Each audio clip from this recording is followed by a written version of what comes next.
Challenging first trading day of the month.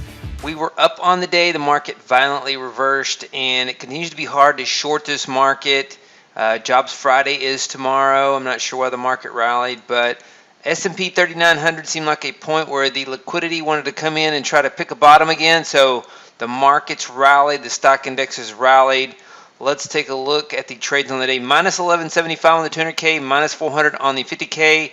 Did a little better in the 200K portfolio, had some automation errors, and so we performed better in the 200K than we did in the 50K because those automation errors related to rejected orders and not taking certain trades. So down on the week, minus 24.25. We were up on the month though, and so I'm going to show you the monthly results. This is the first day of September, so the day's results are the monthly results as well. Let's take a look at where we are coming into this month. So we finished the month almost at an equity peak after yesterday's trade, just small gains on the month. This was the stock index portfolio 26 on an E-mini basis. We are trading 40% of that on the micros, and so theoretically we should have about $10,200 or $10,400 in profits. We had about more like a third of that because of some automation issues with micros trading differently than the E-minis. So not really automation issues, just differences in micros and E-minis and extra slippage in just a wild August. So we were up on the month, and the hypotheticals were right near equity peaks, and so just some modest gains. This is updated through August the 31st, and you can download it in the portfolio calculator. Today is September 1st, and so small down day in the trading, minus 1175 after being up. And let's take a look at the trades on the day. Tick Wave started out on the short side, stopped out. Tick Pulse, this order was rejected. A economic report was released right here. Order was rejected, missed the trade, and so that was stopped out. AVP1 had a nice trade on this reversal. There were some highlights today, and so we still, even though it was a down day, I thought we navigated this pretty well, considering the type of price action. This classical gap down continuation, and then right at noon, right at 1300, it reverses, picks the bottom and reverses in a pretty smooth uptrend. The downtrend was flatter and choppier, and the uptrend was smoother and steeper. The excess liquidity continues to make it easier to go long, and so I'm anxious to maybe take some long trades tomorrow. Market may pull back overnight, ideally pull back a little bit overnight. Jobs Friday would have it opening near today's close, and then maybe a 300 or 400 point rally, and the Nasdaq would trigger some nice trading signals in what would seem like an oversold market, but overall a downtrend. I'll take a look. I want to show you the weeklies after this. Gap continuation 2019 stopped out, 2022 stopped out. Tick reversal. Tick reversal is about 2.5 points away from its profit target. Reversed it at stop loss. And so Tick Pulse, small loss there. Tick Wave, loss on the day. Overlap in Q loss. SR Counter Trend 2 V2M 1M, small profit.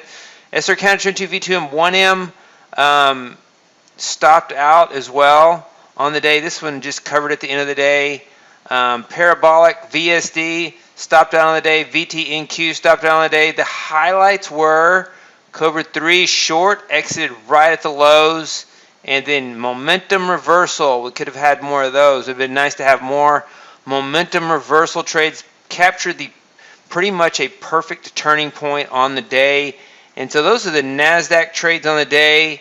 Let's look at the E-mini S&P or micro S&P. Once again, momentum reversal. Nice trades on the day, capturing these reversal moves. 60-minute breakout. Once again, we keep having trouble. The market moves down, but as soon as this triggered, boom, it bounces. And so 3 out of the last 4, actually 4 out of the last 5 trades, this has been stopped out, while there was one profit target here. So it's just a choppy downtrend. You can see how much overlap in these bars exist, and then a rally. SR Counter Trend 2, profit target. SR Counter Trend 2, this version stopped out. Cobra 3 hit its profit target, small profit target on the day. So we had 1, 2, 3 out of 5 on the S&P for today, and then on the micros we had let's see, 1, 2, 3, 4, 5, 6, 7, 8, 9, 10, 11, 12, 13 trades on the day. 1, 2, 3 trades were profitable. 3 out of 13 trades on the Nasdaq. Well, I guess this one was profitable. $54. 4 out of 14 trades were profitable today on the Nasdaq. But these trades right here had some pretty big profits. Cobra 3 had a much bigger gain. Momentum Reversal had a much bigger gain than, say, some of these losses. The stop losses are pretty tight. EVP1 had a big gain, and so the winners are bigger than the losers, but there were more losers today. So overall, it was a down day because of this reversal on the Nasdaq. And tomorrow is Jobs Friday. This is the balance sheet. It has not been updated through yesterday. They updated on Thursdays, and it's a balance sheet that goes from Wednesday to Wednesday, updated on Thursday afternoon. The last was August the 25th. On August the 25th, this went up. The balance sheet went up a little bit. It's supposed to go down at a faster rate, and a lot of people doubt that they'll do that. Here is what happened again during the pandemic. And so the Fed's balance sheet was less than $1 trillion before the financial crisis in 2008 timeframe, and it's gone up about tenfold since then.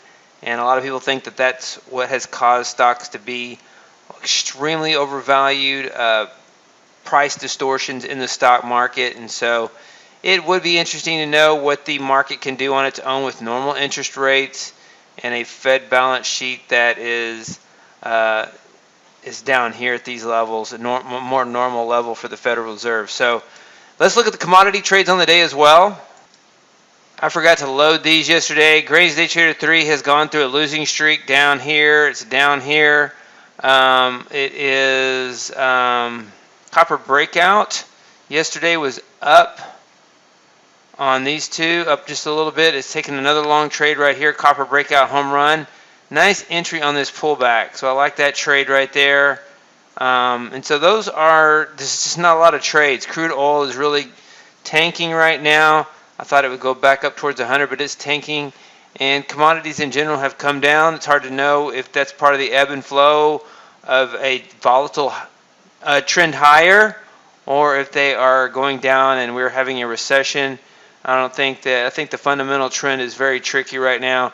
So we trade price instead in our trading systems, and those are the trades on the day for the first trading day of September. Again, a down day to start the month. I think we did pretty well navigating a very, very choppy environment, and after we ended near equity peaks in the portfolio yesterday. Hey, David Bean here. Welcome to Capstone Trading Systems YouTube page. Be sure to subscribe to join our community of algorithmic traders. We are real money traders. We share our winning streaks, we share our losing streaks, as well as market updates, strategies, and coding tips.